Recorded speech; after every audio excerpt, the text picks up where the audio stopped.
اللہم صلی علی سیدنا محمد وعلی آلہ وصحبہ دعوت ہدایت کی ایک ہنسی شفق لے کر میرے مصطفیٰ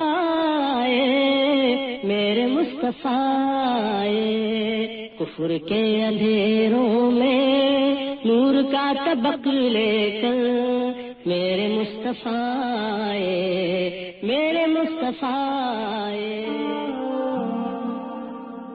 الرحیق المختوم ایپیسوڈ 14 دار ارقم۔ یہ مکان سرکشوں کی نگاہوں اور ان کی مجلسوں سے دور کوہ صفا کے دامن میں الگ تھلگ واقع تھا۔ رسول اللہ صلی اللہ علیہ وسلم نے اسے اس مقصد کے لیے منتخب فرمایا کہ یہاں مسلمانوں کے ساتھ خفیہ طور پر جمع ہوں، چنانچہ آپ یہاں اطمینان سے بیٹھ کر مسلمانوں پر اللہ کی آیات تلاوت فرماتے، ان کا تزکیہ کرتے اور انہیں کتاب و حکمت سکھاتے، اور مسلمان بھی امن و سلامتی کے ساتھ اپنی عبادت اور اپنے دینی اعمال انجام دیتے اور اللہ کی نازل کی ہوئی وحی سیکھتے۔ جو آدمی اسلام لانا چاہتا وہ بھی یہاں آ کر خاموشی سے مسلمان ہو جاتا۔ ظلم و انتقام پر اترے ہوئے سرکشوں کو اس کی خبر نہ ہوتی۔ یہ بات یقینی ہے کہ اگر رسول اللہ صلی اللہ علیہ وسلم اس کے بجائے مسلمانوں کے ساتھ کھلم کھلا اکٹھا ہوتے تو مشرکین اپنی پوری قوت و شدت کے ساتھ اس بات کی کوشش کرتے کہ آپ تزکیہ نفس اور تعلیم و کتاب و سنت کا جو کام کرنا چاہتے ہیں اسے نہ ہونے دیں۔ اس کے نتیجے میں فریقین کے درمیان تصادم ہو سکتا تھا، بلکہ عملاً ایسا ہو بھی چکا تھا۔ چنانچہ ابن ساخ کا بیان ہے کہ رسول اللہ کے صحابہ اکرام گھاٹیوں میں اکٹھے ہو کر نماز پڑھا کرتے تھے۔ ایک بار کفار قریش کے کچھ لوگوں نے دیکھ لیا تو گالم گلوچ اور لڑائی جھگڑے پر اتر آئے۔ جواباً حضرت سعد بن ابی وقاص نے ایک شخص کو ایسی ضرب لگائی کہ اس کا خون بہہ پڑا، اور یہ پہلا خون تھا جو اسلام میں بہایا گیا۔ معلوم ہے کہ اس طرح کا ٹکراؤ بار بار ہوتا اور طول پکڑ جاتا تو مسلمانوں کے خاتمے کی نوبت آ سکتی تھی۔ لہذا حکمت کا تقاضا یہی تھا کہ کام پس پردہ کیا جائے۔ چنانچہ عام صحابہ کرام اپنا اسلام، اپنی عبادت، اپنی تبلیغ اور اپنے باہمی اجتماعات سب کچھ پس پردہ کرتے۔ البتہ رسول اللہ صلی اللہ علیہ وسلم تبلیغ کا کام بھی مشرکین کے روبرو کھلم کھلا انجام دیتے تھے، اور عبادت کا کام بھی کوئی چیز آپ کو اس سے روک نہیں سکتی تھی۔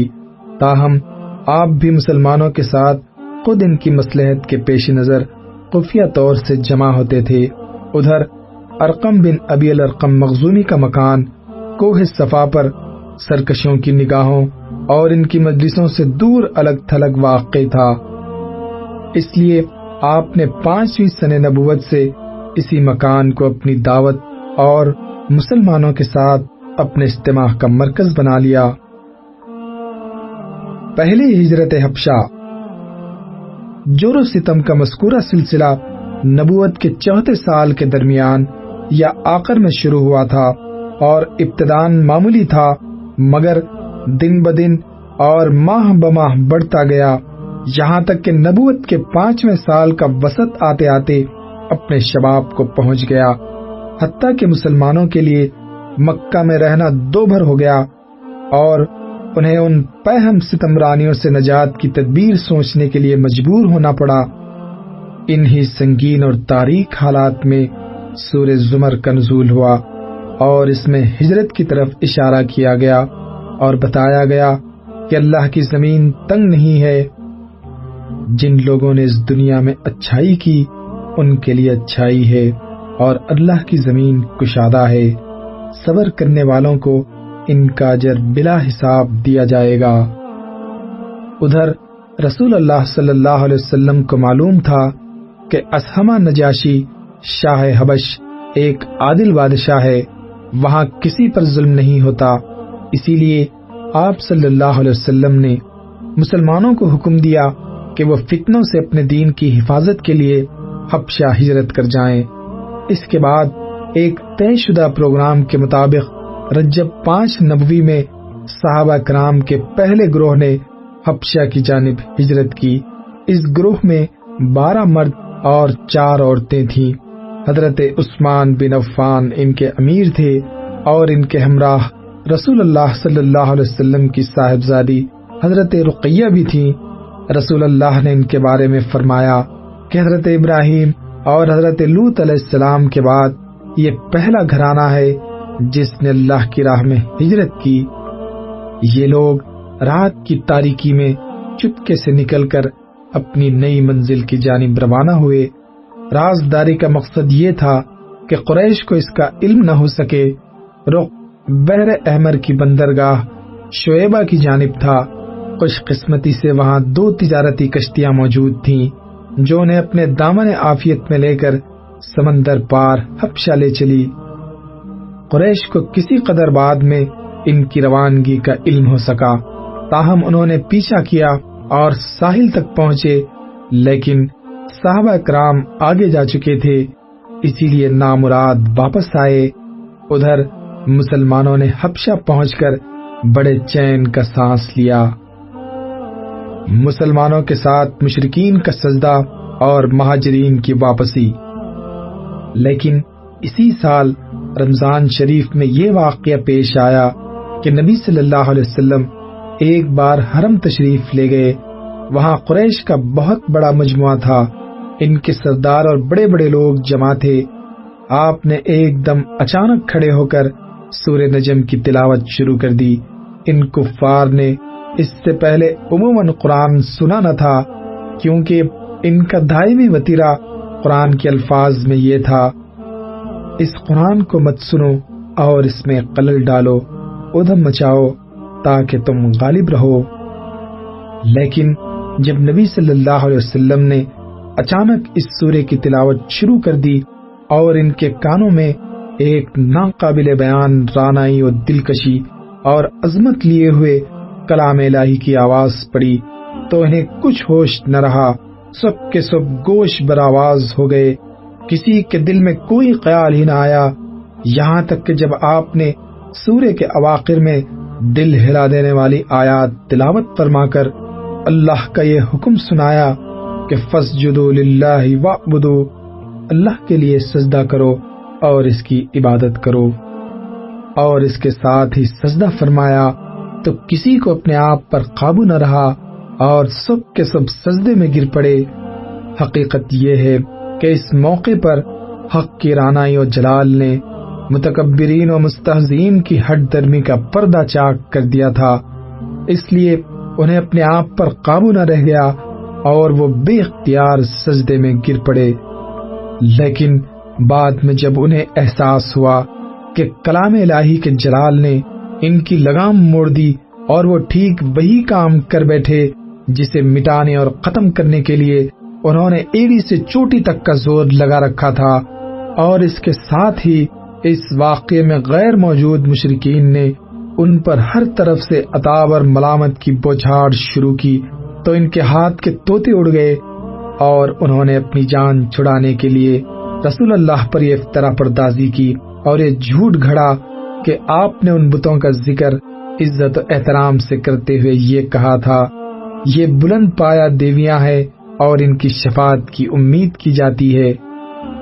حالانکہ یہ صریح جھوٹ تھا جو محض اس لیے گھڑ لیا گیا تھا تاکہ نبی صلی اللہ علیہ وسلم کے ساتھ سجدہ کرنے کی جو غلطی ہو گئی ہے اس کے لیے ایک معقول عذر پیش کیا جا سکے، اور ظاہر ہے کہ جو لوگ نبی صلی اللہ علیہ وسلم پر ہمیشہ جھوٹ گھڑتے اور آپ کے خلاف ہمیشہ دسیسہ کاری اور افترا پردازی کرتے رہے تھے، وہ اپنا دامن بچانے کے لیے اس طرح کا جھوٹ کیوں نہ گھڑتے۔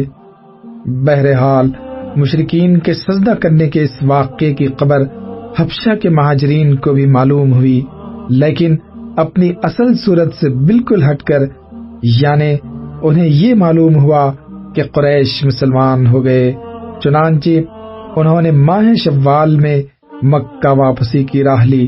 لیکن جب اتنے قریب آ گئے کہ مکہ ایک دن سے بھی کم فاصلے پر رہ گیا تو حقیقت حال آشکار ہوئی۔ اس کے بعد کچھ لوگ تو سیدھے حبشہ پلٹ گئے اور کچھ لوگ چھپ چھپا کر یا قریش کے کسی آدمی کی پناہ لے کر مکے میں داخل ہوئے۔ دوسری ہجرت حبشہ۔ اس کے بعد ان مہاجرین پر خصوصاً اور مسلمانوں پر عموماً قریش کا ظلم و تشدد، جور و ستم اور بڑھ گیا، اور ان کے خاندان والوں نے انہیں خوب ستایا، کیونکہ قریش کو ان کے ساتھ نجاشی کے حسن سلوک کی خبر جو ملی تھی، اس پر وہ نہایت چیں بجویں تھے۔ ناچار رسول اللہ نے صحابہ کرام کو پھر ہجرت حبشہ کا مشورہ دیا، لیکن دوسری ہجرت پہلی ہجرت کے بمقابل اپنے دامن میں زیادہ مشکلات لیے ہوئے تھی، کیونکہ اب کی بار قریش پہلے سے ہی چوکنا تھے اور ایسی کسی کوشش کو ناکام بنانے کا تہیہ کیے ہوئے تھے، لیکن مسلمان ان سے کہیں زیادہ مستعد ثابت ہوئے اور اللہ نے ان کے لیے سفر آسان بنا دیا۔ چنانچہ وہ قریش کی گرفت میں آنے سے پہلے ہی شاہ حبش کے پاس پہنچ گئے۔ اس دفعہ کل 82 یا 83 مردوں نے ہجرت کی اور 18 یا 19 عورتوں نے۔ مہاجرین حبشہ کے خلاف قریش کی سازش۔ مشرکین کو سخت قلق تھا کہ مسلمان اپنی جان اور اپنا دین بچا کر ایک پرامن جگہ بھاگ گئے، لہذا انہوں نے عمر بن عاص اور عبداللہ بن ربیعہ کو، جو گہری سوجھ بوجھ کے مالک تھے اور ابھی مسلمان نہیں ہوئے تھے، ایک اہم سفارتی مہم کے لیے منتخب کیا اور ان دونوں کو نجاشی اور بطریقوں کی خدمت میں پیش کرنے کے لیے بہترین تحفے اور ہدیے دے کر حبش روانہ کیا۔ ان دونوں نے پہلے حبش پہنچ کر بطریقوں کو تحائف پیش کیے، پھر انہیں اپنے ان دلائل سے آگاہ کیا جن کی بنیاد پر وہ مسلمانوں کو حبش سے نکلوانا چاہتے تھے۔ جب بطریقوں نے اس بات سے اتفاق کر لیا کہ وہ نجاشی کو مسلمانوں کے نکال دینے کا مشورہ دیں گے، تو یہ دونوں نجاشی کے حضور حاضر ہوئے اور تحفے پیش کر کے اپنا مدعا عرض کیا۔ کہا، اے بادشاہ، آپ کے ملک میں ہمارے کچھ ناسمجھ نوجوان بھاگ آئے ہیں، انہوں نے اپنی قوم کا دین چھوڑ دیا ہے، لیکن آپ کے دین میں بھی داخل نہیں ہوئے، بلکہ یہ ایک نیا دین ایجاد کیا ہے جسے نہ ہم جانتے ہیں نہ آپ۔ ہمیں آپ کی خدمت میں انہی کی بابت ان کے والدین، چچاؤں اور کنبے قبیلے کے عمائدین نے بھیجا ہے۔ مقصد یہ ہے کہ آپ انہیں ان کے پاس واپس بھیج دیں، کیونکہ وہ لوگ ان پر سب سے اونچی نگاہ رکھتے ہیں اور ان کی قامی اور عطاب کے اسباب کو بہتر طور پر سمجھتے ہیں۔ جب یہ دونوں اپنا مدعا عرض کر چکے تو بطریقوں نے کہا، بادشاہ سلامت، یہ دونوں ٹھیک ہی کہہ رہے ہیں، آپ ان جوانوں کو ان کے حوالے کر دیں، یہ دونوں انہیں ان کی قوم اور ان کے ملک میں واپس پہنچا دیں گے۔ لیکن نجاشی نے سوچا کہ اس قضیے کو گہرائی سے کھنگالنا اور اس کے تمام پہلوؤں کو سننا ضروری ہے، چنانچہ اس نے مسلمانوں کو بلا بھیجا۔ مسلمان یہ تہیہ کر کے اس کے دربار میں آئے کہ ہم سچ ہی بولیں گے، خواہ نتیجہ کچھ بھی ہو۔ جب مسلمان آ گئے تو نجاشی نے پوچھا، یہ کون سا دین ہے جس کی بنیاد پر تم نے اپنی قوم سے علیحدگی اختیار کر لی ہے، لیکن میرے دین میں بھی داخل نہیں ہوئے اور نہ ان ملتوں ہی میں سے کسی کے دین میں داخل ہوئے ہو؟ مسلمانوں کے ترجمان حضرت جعفر بن ابی طالب نے کہا، اے بادشاہ، ہم ایسے قوم تھے جو جاہلیت میں مبتلا تھے، ہم بت پوجتے تھے، مردار کھاتے تھے، بدکاریاں کرتے تھے، قرابت داروں سے تعلق توڑتے تھے، ہمسایوں سے بدسلوکی کرتے تھے، اور ہم میں سے طاقتور کمزور کو کھا رہا تھا۔ ہم اسی حالت میں تھے کہ اللہ نے ہم ہی میں سے ایک رسول بھیجا، اس کی اعلیٰ نسبی، سچائی، امانت اور پاک دامنی ہمیں پہلے سے معلوم تھی۔ اس نے ہمیں اللہ کی طرف بلایا اور سمجھایا کہ ہم صرف ایک اللہ کو مانیں اور اسی کی عبادت کریں، اور اس کے سوا جن پتھروں اور بتوں کو ہمارے باپ دادا پوجتے تھے انہیں چھوڑ دیں۔ اس نے ہمیں سچ بولنے، امانت ادا کرنے، قرابت جوڑنے، پڑوسی سے اچھا سلوک کرنے اور حرام کاری و خونریزی سے باز رہنے کا حکم دیا، اور فواحش میں ملوث ہونے، جھوٹ بولنے، یتیم کا مال کھانے اور پاک دامن عورت پر جھوٹی تہمت لگانے سے منع کیا۔ اس نے ہمیں یہ بھی حکم دیا کہ ہم صرف اللہ کی عبادت کریں، اس کے ساتھ کسی کو شریک نہ کریں۔ اس نے ہمیں نماز، روزہ اور زکوٰۃ کا حکم دیا۔ اسی طرح حضرت جعفر نے اسلام کے کام گنائے، پھر کہا ہم نے اس پیغمبر کو سچا مانا، اس پر ایمان لائے اور اس کے لائے ہوئے دین الہی میں اس کی پیروی کی۔ چنانچہ ہم نے صرف اللہ کی عبادت کی، اس کے ساتھ کسی کو شریک نہیں کیا، اور جن باتوں کو اس پیغمبر نے حرام بتایا انہیں حرام مانا، اور جن کو حلال بتایا انہیں حلال جانا۔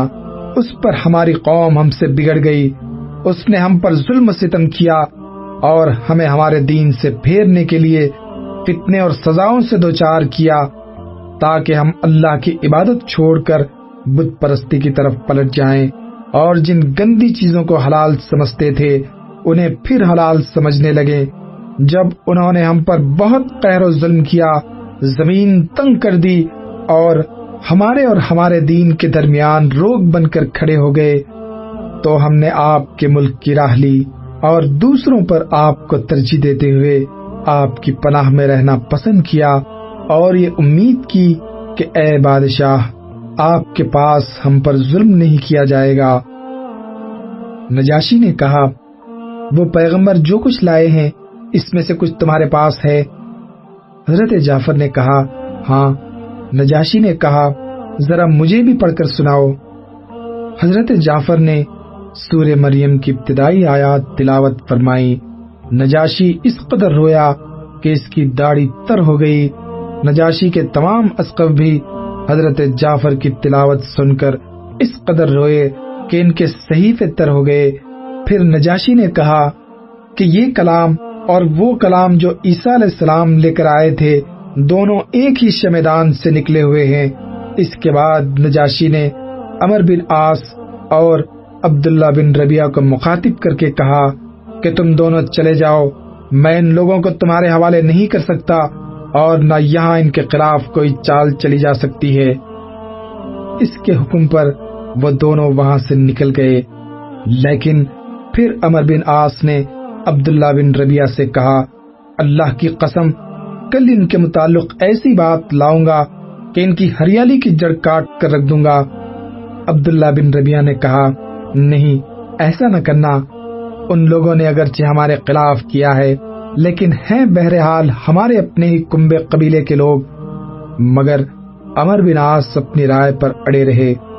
اگلا دن آیا تو عمر بن عاص نے نجاشی سے کہا اے بادشاہ، یہ لوگ عیسیٰ ابن مریم کے بارے میں ایک بڑی بات کہتے ہیں۔ اس پر نجاشی نے مسلمانوں کو پھر بلا بھیجا۔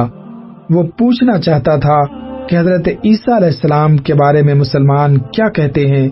اس دفعہ مسلمانوں کو گھبراہٹ ہوئی، لیکن انہوں نے طے کیا کہ سچ ہی بولیں گے، نتیجہ خواہ کچھ بھی ہو۔ چنانچہ جب مسلمان نجاشی کے دربار میں حاضر ہوئے اور اس نے سوال کیا تو حضرت جعفر نے فرمایا ہم عیسیٰ علیہ السلام کے بارے میں وہی بات کہتے ہیں جو ہمارے نبی لے کر آئے ہیں، یعنی حضرت عیسیٰ اللہ کے بندے، اس کے رسول، اس کی روح اور اس کا کلمہ ہے جسے اللہ نے کنواری پاک دامن حضرت مریم کی طرف القاء کیا تھا۔ اس پر نجاشی نے زمین سے ایک تنکا اٹھایا اور بولا اللہ کی قسم جو کچھ تم نے کہا ہے حضرت عیسیٰ علیہ السلام اس سے اس تنکے کے برابر بھی بڑھ کر نہ تھے۔ اس پر بطریقوں نے ہوں کی آواز لگائی۔ نجاشی نے کہا اگرچہ تم لوگ ہوں کہو۔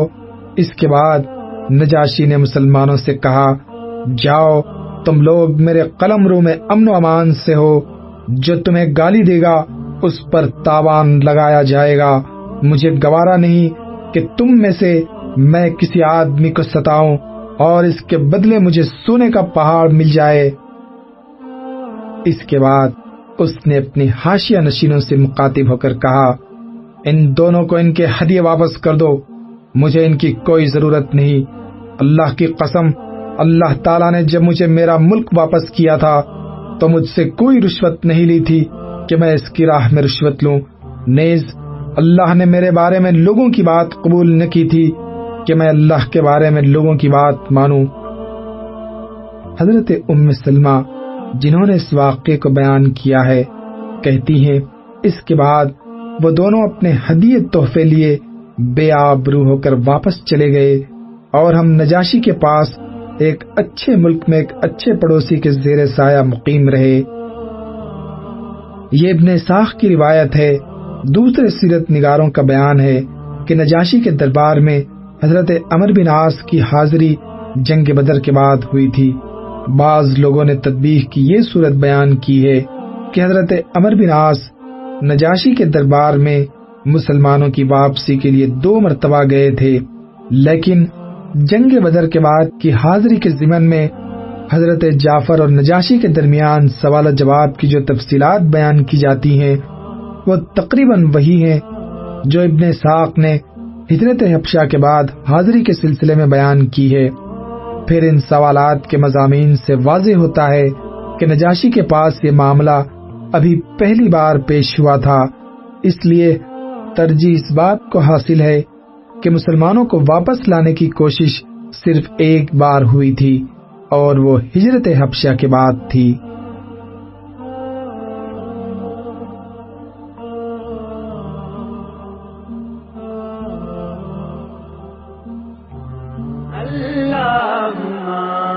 صلی علی محمد وعلی آلہ وصحبہ وسلم۔